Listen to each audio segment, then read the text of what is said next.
दोस्तों, चाहे आप 100 साल तक की लंबी जिंदगी जी लो, लेकिन आपको जो सबसे ज्यादा समय याद रहेगा या आपने जिस दौर में खुलकर जिंदगी जी होगी, वो दौर होगा बचपन का। बचपन में भी आपका स्कूल टाइम आपको मरते दम तक नहीं भूलता है। यही वो टाइम होता है जब हम अपने जीवन में सबसे ज्यादा खुश होते हैं, सबसे ज्यादा सीख पाते हैं। जिंदगी की ज्यादातर बड़ी सीखें हमें इसी स्कूल टाइम के दौरान मिलती हैं। आज की कहानी भी इसी दौर पर आधारित है। धीरेन का रिजल्ट उसके हाथों में था। क्लास में अव्वल आने के लिए जितने मार्क्स चाहिए थे उतने उसको मिले थे, लेकिन उसके चेहरे से वह खुशी गायब थी जो अव्वल आने पर होती है।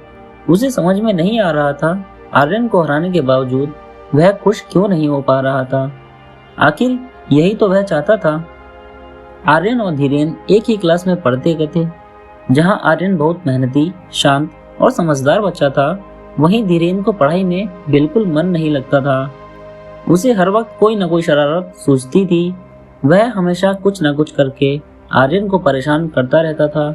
उसे लगता था अगर आर्यन को किसी तरह पढ़ाई से दूर रखा जाए और परेशान किया जाए तो वह भी अच्छे नंबर नहीं ला पाएगा और इस तरह वह भी उसकी तरह ही कम नंबर लाने वालों लड़कों में शामिल हो जाएगा।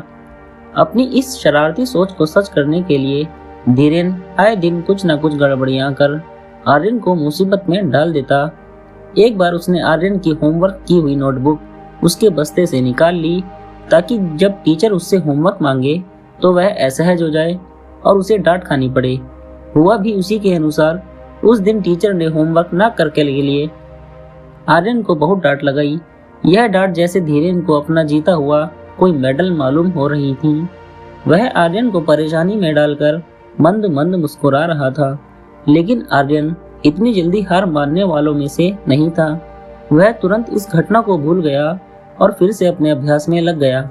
लेकिन धीरेन को कहाँ चैन पड़ने वाला था। वह भी लगातार अपनी शरारतें और आर्यन के खिलाफ शैतानियां करने से पीछे नहीं हटता था। कभी उसका बस्ता छुपा देता, कभी उसका टिफिन खा लेता, कभी उसके जूते फेंक देता और पता नहीं क्या क्या करके वह आर्यन को हमेशा ऐसी सिचुएशन में डालने का प्रयास करता जिससे उसका ध्यान पढ़ाई से भटक जाए। इन शैतानियों में अब क्लास के बाकी के बच्चे शैतान भी उसका साथ देते। उन्हें धीरेन को आर्यन के खिलाफ उकसाने में बड़ा मजा आता। दूसरी तरफ आर्यन के ग्रुप के समझदार और पढ़ाकू बच्चे उसे पढ़ाई करने के लिए प्रोत्साहित करते। आर्यन इतनी सारी मुसीबतों के बावजूद अपनी पढ़ाई किसी तरह पूरी कर ही लेता और हमेशा अपनी क्लास में अव्वल आता। धीरेन के पढ़ाई में मन न लग कर पाने के कारण और आर्यन के हमेशा अच्छे नंबर आने के कारण हीन भावना बढ़ने लगी थी। वह कुछ भी करके आर्यन को हराना चाहता था, पीछे छोड़ना चाहता था। जल्द ही परीक्षा का समय आ गया। धीरेन के बदमाश दोस्तों में से एक ने उसे परीक्षा में पूछे जाने वाला पेपर लाकर दिया। धीरेन की आंखों में चमक आ गई। उसने सोचा कि अब वह आर्यन को जरूर पीछे छोड़ देगा, और हुआ भी कुछ वैसा ही, क्योंकि वही पेपर परीक्षा में पूछा गया था जिसके उत्तर जिले में अच्छे से तैयार कर लिए थे। रिजल्ट के दौरान सभी विषयों में हाईएस्ट मार्क्स के कारण धीरेन क्लास में अव्वल आया था। आर्यन अव्वल न आने पर थोड़ा सा निराश जरूर था, लेकिन दुखी नहीं। वह धीरेन के पास आया, उसे क्लास में प्रथम आने पर खूब सारी बधाई दी और उसे गले से लगा लिया। आर्यन का यह बर्ताव धीरेन की एक्सपेक्टेशन से बिल्कुल परे था।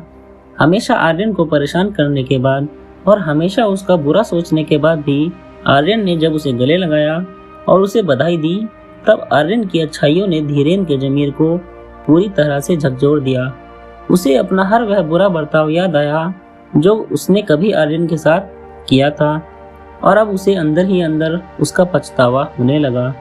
वर्ग शिक्षक ने सभी टॉप के विद्यार्थियों को बधाई दी और अव्वल आए धीरेन को अपने पास बुलाया। जब शिक्षक उसकी तारीफ करने लगे तो धीरेन बीच में ही उन्हें रोककर बोल पड़ा, सर, दरअसल मैं अव्वल नहीं आया, अव्वल आया है आर्यन, क्योंकि मैंने चीटिंग की है।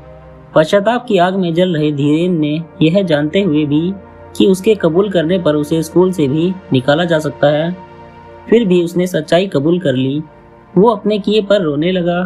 क्लास के सबसे शरारती लड़कों का इस तरह टूटता देख पूरा क्लास शांत हो गया। आर्यन धीरेन के पास आया और उसका हाथ पकड़ के उसे सांत्वना दी। वर्ग के शिक्षक में और बाद में प्रिंसिपल ने भी उसके पछतावे को समझा और उसको दूसरी बार परीक्षा देने का मौका दिया। दोस्तों, छोटी सी यह कहानी हमें सिखाती है कि सच्ची खुशी के लिए सच्चाई का रास्ता भी उतना ही जरूरी है। बेईमानी से किसी का हक छीनकर बिना मेहनत के मिलने वाली खुशी सिर्फ नाम की होती है। जब हम मेहनत करके ईमानदारी से जीत हासिल करते हैं और उससे जो खुशी मिलती है वही सच्ची खुशी होती है। दोस्तों, आपको ये कहानी कैसी लगी हमें कमेंट करके जरूर बताएं और इसी तरह की कहानी सुनने के लिए हमारे चैनल कहानी की लाइब्रेरी को जरूर सब्सक्राइब करें। फिर मिलेंगे एक और नई कहानी में। धन्यवाद।